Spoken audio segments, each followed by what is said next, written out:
This week on Christian World News, a silent night in Bethlehem. COVID shuts down Christmas parades in the town where Jesus was born. Tourists aren't coming to the Holy Land. Meet the people who are bringing the Holy Land to them. Plus, a rare cosmic event lights up the sky this holiday season. Is it the Christmas star? We ask the experts. And a legendary Christmas celebration, how soldiers in World War I laid down their weapons and gave away to the spirit of peace. Hello everyone, welcome to this week's edition of Christian World News. I'm George Thomas, and from all of us here at the headquarters of the Christian Broadcasting Network, Merry Christmas. You are definitely in the holiday spirit, my friend. I am wearing my red tie. All right. Well, in a few days, as you know, Christians around the world will celebrate the birth of Jesus Christ. As our colleague Chris Mitchell reports from Jerusalem, it is a very different Christmas season in the place where it all began more than 2,000 years ago. Take a look. Normally at this time of year, Manger Square here in the heart of Bethlehem and next to the Church of the Nativity would be filled with tourists and Christian pilgrims. But in the town where Jesus Christ was born, it's much different during the year of COVID. There's going to be no celebrations. There going to be no 24th, the normal year that you have covered every year, the parades and Boy Scouts and music in the streets and everything. Bethlehem this year is a tourist town without tourists. Since COVID started in March, the tourists go out from Bethlehem. Until now, we don't see any other tourists. The situation here is very sad. No tourists at all. People are sitting at home waiting to open a new page when this disaster will be finished. Christian artisans here in the Bethlehem Star Olive Wood factory have certainly felt the impact. I am suffering here also in my factory. You see that I have here 14, 15 people works in my factory. I did not send any of my people home. I left them here. All of them are working in the factory, just at least to get some income in the end of the week. That's where Arts a Box comes in, a Jewish company designed to bring the Holy Land to Christians in North America. Israel has such strong significance to so many people, so many different faiths, but about 95% of Christians in North America, for example, never actually make it over into Israel. And we spend our lives learning the Old Testament, the New Testament, all the stories and the people and the characters and also the life of Jesus. You have no way to actually bring these stories to life. An Arts a Box subscription provides gifts from the Holy Land 4 times a year, made locally by folks like Jamil Hosh.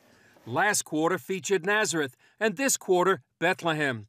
It's their way of bringing the Bible to life. That, coupled with COVID, which hit earlier this year, and all these small businesses and artisans are really suffering because they really rely on tourism. So we decided to create Arta, which delivers the experience of Israel to your doorstep and takes you on a journey through the land. And at the same time, we help support all these small businesses and artisans and, these incredibly talented people, especially now when, the tourism isn't coming here. That includes Jamil Hosh, his family, and factory. Arta, I make him 2 big orders, and now they are selling my products in the United States. They help me a lot. Maybe I work about 6 or 7 weeks in summertime to Arta orders. It was very helpful, and it's still in the beginning. I am expecting next year to be more orders from Arta and to work with more items. In Jerusalem, just a few miles from Bethlehem, COVID also hit Christian businesses.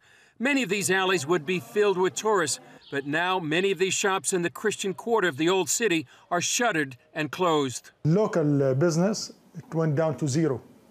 Just like one day, boom, it has been very difficult, and I have many people who also work with me in this business, and it has been very difficult for them. Zach Mishriki is a 3rd-generation Christian shopkeeper in Jerusalem's old city. Since COVID started, I had a challenge, what is next?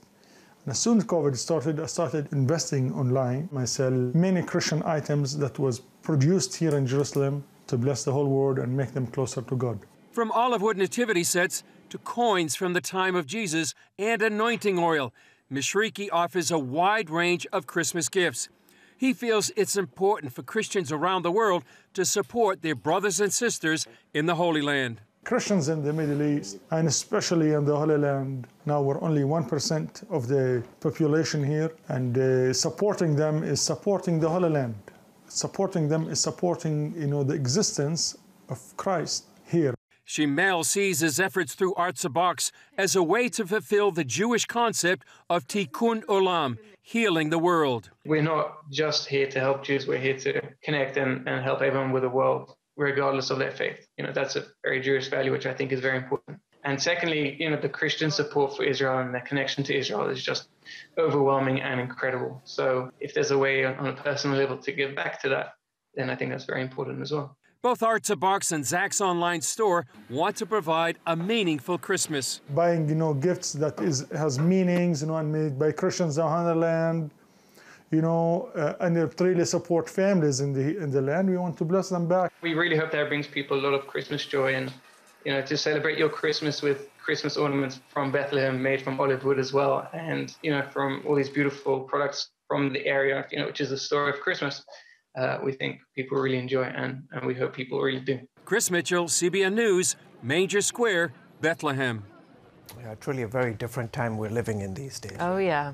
Okay, folks, mark your calendars for December 21st. A rare cosmic event will light up the night sky. Some are calling it the Christmas star. But, George, experts say not so fast. Here's the rest of the story. December 21st is the winter solstice, the darkest night of the year. And in 2020, Saturn and Jupiter, the two largest planets in our solar system, will nearly kiss, the closest the two planets have aligned in 800 years. The phenomenon has many talking and even singing about it. And the Christmas star appears, first time in 800 years. You'll see it next Monday night.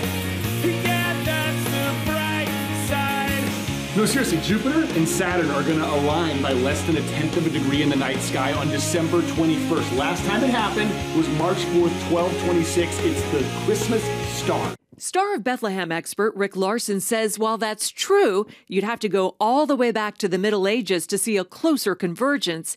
It's not going to resemble the Christmas star that led the wise men to the baby Jesus. What's happening on December 21, simply as beautiful as it is not the Star of Bethlehem. The Star of Bethlehem is a conjunction of Jupiter and Venus. The conjunction, which just means a coming together visually, was so close that they basically stacked like a figure 8. And so they didn't obscure one another's brightness. And the result was the brightest star anyone alive had ever seen. The Bible speaks of the star the wise men saw in Matthew chapter 2. And lo, the star which they saw in the east went before them, till it came and stood over where the young child was. When they saw the star, they rejoiced with exceeding great joy. Many Christians believe the Star of Bethlehem was a miraculous sign to mark the birth of Jesus. And while the 2020 star may not be as bright, the fact that such a rare cosmic event is happening so close to Christmas in a year like 2020 is giving many hope that the God of miracles is still shining his light from above. So, you going to be out there stargazing? I think I am. Look, you're mesmerized. really, you are it really mesmerized. is. Look, he's like, I know. You couldn't get enough of that. So when's the best time to see the star? Right after dusk. Okay. And in the, so see the star for those in the Northern Hemisphere will be about 45 minutes after sunset on December 21st. However, you should be able to see it right now as the two planets are getting closer together. And you don't want to miss it, George, because the next time this phenomenon will occur, sometime around 2080. Yeah, I'm not going to be there. I don't think we'll make it. Absolutely. Well, folks, up next, a classic Christmas story, how the spirit of peace moved the enemy soldiers to lay down their weapons and join together in worship in the middle of a war zone. That story in a moment. These are times of warfare. You go into the strong tower when you're under attack. CBN presents The Name of God, the latest teaching by Gordon Robertson. God has given you the right to carry his name. That is life-changing. Discover the peace, healing, provision, and protection that can be found in the Lord's name. Plus, you are going to see some tremendous real-life stories of people who have seen firsthand what trusting in the name of God can do. The thought of losing Noah was one of the most terrifying things I've ever walked through. I could hear my house being shredded, and I heard my wife screaming over the phone. I knew that God didn't lie to me. I knew that God didn't forget about me. This is God's promise. This is the way. This is the answer. Go into that strong tower. Get your DVD copy of The Name of God today. Call now or go to CBN.com. Nutrition, exercise, essential oils, weight loss, and more. It's Healthy Living with Lori Johnson. Talk about what's in this. Join CBN health reporter Lori Johnson to get the latest information from today's top health experts. This is fantastic. Find out what you need to know to live a healthier life. Watch Healthy Living, Tuesday night at 9:30. As the world watches from the outside, It's a big diplomatic tug of war here in the Middle East. go inside the story with JERUSALEMDATELINE. Israeli archaeologists are talking about a discovery that could change the thinking about the Temple Mount. Join CBN Jerusalem Bureau Chief Chris Mitchell and get the biblical perspective on the events shaping the world. What starts in Israel then ends up going to other places. Watch Jerusalem Dateline, Friday night at 9:30 on the CBN News Channel. Welcome back. Well, in the classic novel All Quiet on the Western Front, German author and veteran Erich Maria, how do you say that, George?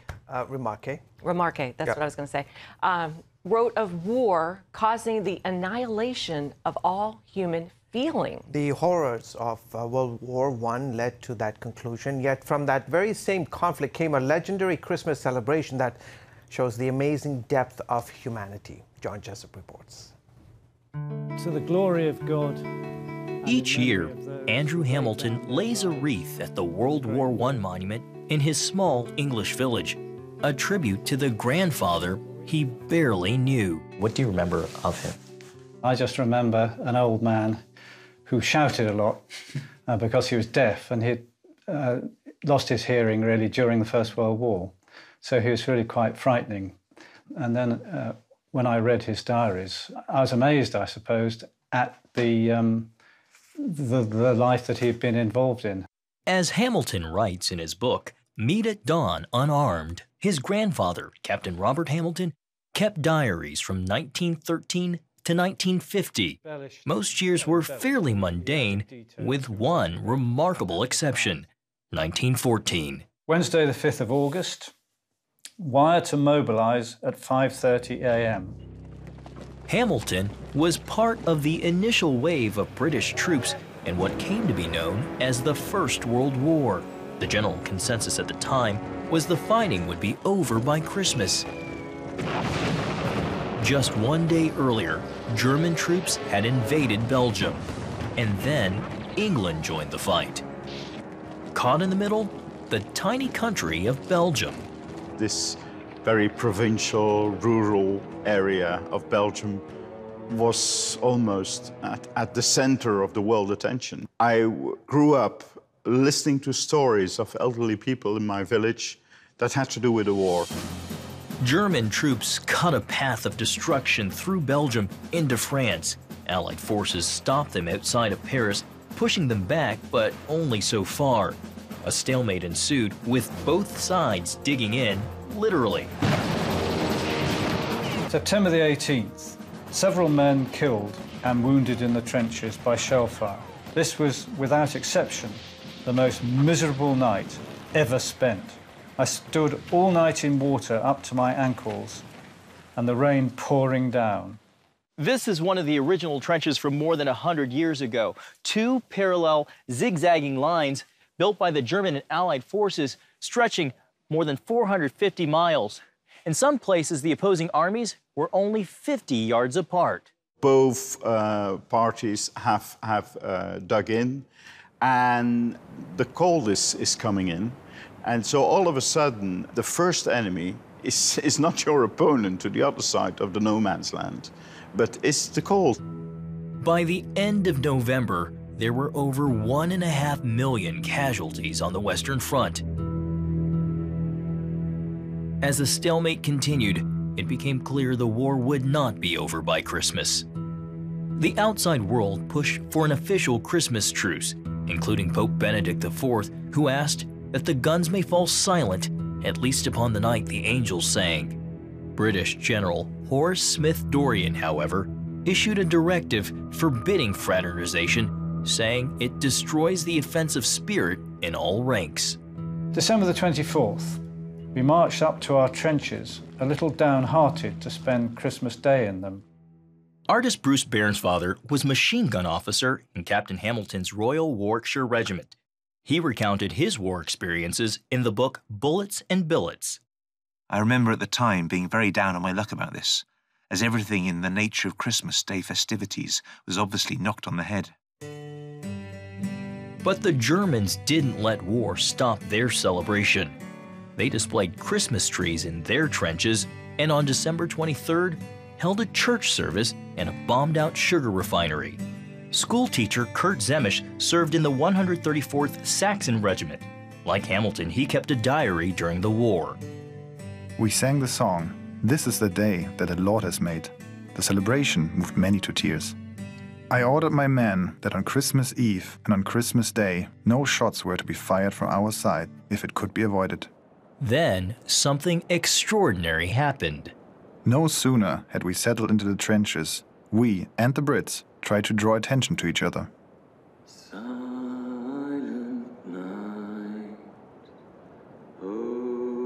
The spirit of Christmas began to permeate us all, and we tried to plot ways and means of making the next day, Christmas, different in some way to others. An Englishman called over to our trenches, "I wish you a Merry Christmas and a Happy New Year."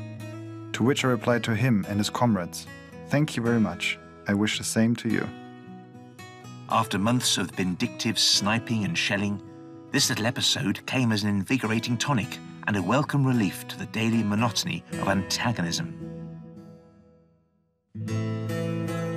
On Christmas morning, I woke very early. It was a perfect day, a beautiful, cloudless day. December the 25th, a day unique in the world's history. I met their officer and we arranged a local armistice for 48 hours. As far as I can gather, this effort of ours extended itself throughout the whole line as far as we could hear. So started the Christmas celebration, the celebration of love when enemies became friends for a short time. Here they were, the actual, practical soldiers of the German army.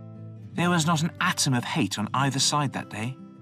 Although fighting continued on most of the Western Front, the unauthorized truce extended along virtually all of the 27-mile length of the British line. Both sides helped bury their dead. They exchanged gifts like food, tobacco, and buttons, and in some sectors, they even played soccer in no man's land. It makes them happy because they feel human again. Whereas the industrial warfare often reduces them to cannon fodder, often reduces them to killing machines. This was all so beautiful, yet strange. I will never forget this Christmas celebration. The last I saw of this little affair was a vision of one of my machine gunners, who was a bit of an amateur hairdresser in civil life, cutting the unnaturally long hair of a docile German. A very Merry Christmas, and a most extraordinary one. But I doubled the sentries after midnight. There would be 3 more Christmases on the Western Front before the war came to an end, but nothing quite like this would ever happen again.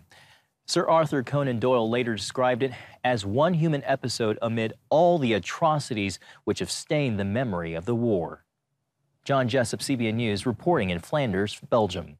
Phenomenal story, John. Thank you. Up next, now more than ever, 'tis the season to give back. And did you know there's an app for that? Learn all about it after this. From Washington, D.C., uncompromising stories, interviews, and analysis from veteran journalists David Brody. That could be the next step in this escalating fight. Jenna Browder. Robert Mueller chose his words carefully. Ben Kennedy. He's asking Christians to get the word out. Bringing you the political news that matters. Get out and tell the story of the progress that we're making in this country. Watch Faith Nation. Weeknights at 6 on the CBN News Channel. Orphans Promise is committed to loving and serving at-risk children, to helping keep families together, and to creating opportunities for strong and sustainable communities around the world. We're working in over 60 countries around the world, and with your help, we can do even more. There's an old African proverb I love that says, if you want to run fast, run alone. But if you want to run far, run together. At Orphans Promise, we want to run far so we can touch the lives of as many orphaned and vulnerable children as possible. But we don't want to go alone. We're out to change the world, one child, one family, one community at a time. Will you join us?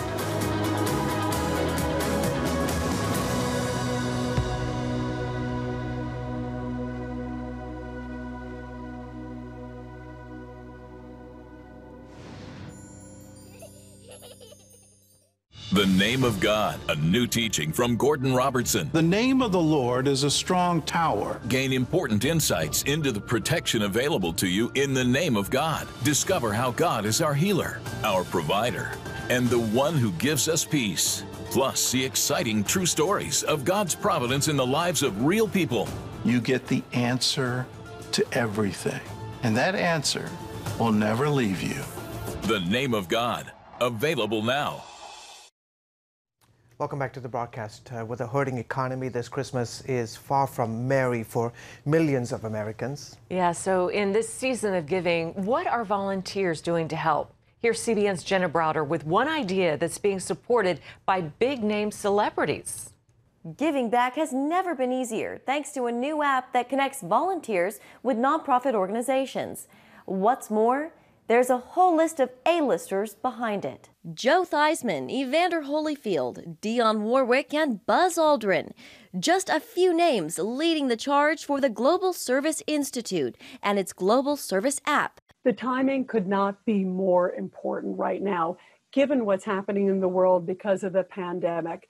There are so many charities, there are so many nonprofits that are in absolute dire need, that are in economic devastation, and really need volunteers, need people to serve more than ever. At the helm, broadcaster Rita Cosby of Inside Edition and formerly Fox News and MSNBC. It is a free app, and we wanted it to be a free service to all. And what it does is it instantly connects volunteers with organizations that are in dire need right now. In the app, you can search by organization or just see what's needed in your community. Each event will describe the work you'll be doing, along with a direct link for you to sign up and get involved. And that's just one piece of the pie. Cosby says they formed the Global Service Institute at Long Island University to teach this and future generations the value of service. And it's something close to her heart. My father was a prisoner of war in World War II, was a Polish resistance fighter. He was part of the Warsaw Uprising. And my father escaped from a Nazi POW camp and was 90 pounds and 6 feet tall and came to a riverbed and was rescued by American troops. And that's why he came to this great country. So my whole life, from when I was born, I was always taught these incredible values of giving back and appreciating those of service. As a Christian, Cosby points to Deuteronomy 26:11. Be thankful for what you have. God wants us to be thankful for what we have and to give back to others. And this is such an important time, especially this holiday season, where we have to be so thankful for what we have in our lives, our family, our friends, the great values that we have. And if we can pass that on and also tangibly also pass on not just the values, but also a little bit of our time, what a wonderful way to be able to give back this holiday season. The app is very easy to use, and if you want to volunteer this year but not go in person because of COVID-19, the app includes opportunities to help out virtually. Jenna Browder, CBN News. It's about the competition. I kind of put that pressure on myself, and I think people had expectations. It's about overcoming. We use this phrase all the time, keep chopping, keep practicing hard. It's about going the distance. I think as a father, it's my job, to lead. Just be the best husband and father I can be. Watch Going the Distance with Sean Brown Saturday night at 7:30 on the CBN News Channel. I'm Ephraim Graham, And this is Studio 5. Cruise with me as I discover the good things happening in the world of music, sports, television, and movies. The fact that Ryan Coogler was going to be directing the film, I knew that something special was going to happen. We'll chat with artists at the forefront of entertainment and explore the connection between popular culture and faith. I asked my pastor, I said, well, does that mean I'm supposed to be a preacher? He says, well, no, you already have a pulpit. Watch Studio 5, Wednesday night at 9:30. Some trust in chariots. Some trust in horses. But we will trust in the name of the Lord our God. CBN presents the name of God. Jehovah Shalom. The Lord is our peace. Jehovah Yireh. The Lord will provide. Jehovah Shammah. The Lord is there. Jehovah Rapha. The Lord who heals. Jehovah Sidkenu. The Lord our righteousness. You'll be encouraged by Gordon Robertson's teaching on the name of God. God has given you the right to carry his name. Plus, you'll see exciting true stories of God's providence in the lives of real people. I could hear my house being shredded when I heard my wife screaming. I knew something was seriously wrong with him, and it was worse than we had thought. Become a CBN partner and get your copy of The Name of God. Call 1-800-700-7000 or go to cbn.com. Welcome back. The Abraham Accords continue to break new barriers. As Chris Mitchell reports from Jerusalem, one of the latest developments took place during the Jewish Festival of Lights, Hanukkah. In a scene once thought impossible, a delegation from Bahrain and the United Arab Emirates came to Jerusalem this week and helped light the Hanukkah candles at Jerusalem's Western Wall. It's my first time in Israel, and I believe it's a historic time to be in Israel. An amazing place, a great nation, and the most important thing is a lot of lovely people who want peace. Both countries recently normalized relations with Israel in what's become known as the Abraham Accords, brokered by the Trump administration. Israeli President Reuven Rivlin welcomed the delegation to his home. Such a pleasure. When we are talking about peace, it's people to people. The delegation, which included business people, academics, and bloggers, is part of the Sharaka Project, a unified effort from the three countries to grow relationships between young people in Israel and these Arab states. Sharaka is an Arabic word for cooperation. God bless all of you and welcome, welcome. Thank you. It's a new era and we're so happy for it. And let's look forward that you will be the bridge to bring a lot of understanding between all the people in the region. The Abraham Accords help unify the Arab states and Israel against their common enemy, Iran. They also challenge conventional wisdom that peace would only be possible after resolving the Israeli-Palestinian conflict. The next major development could be a visit by Israeli President Reuven Rivlin and Prime Minister Netanyahu to the UAE and Bahrain. Chris Mitchell, CBN News, Jerusalem. Thank you, Chris. Again, from all of us here at Christian World News, a Merry, Merry Christmas to everyone. Yes, Merry Christmas. Until next week, goodbye and God bless you. And once again, Merry Christmas. Merry Christmas.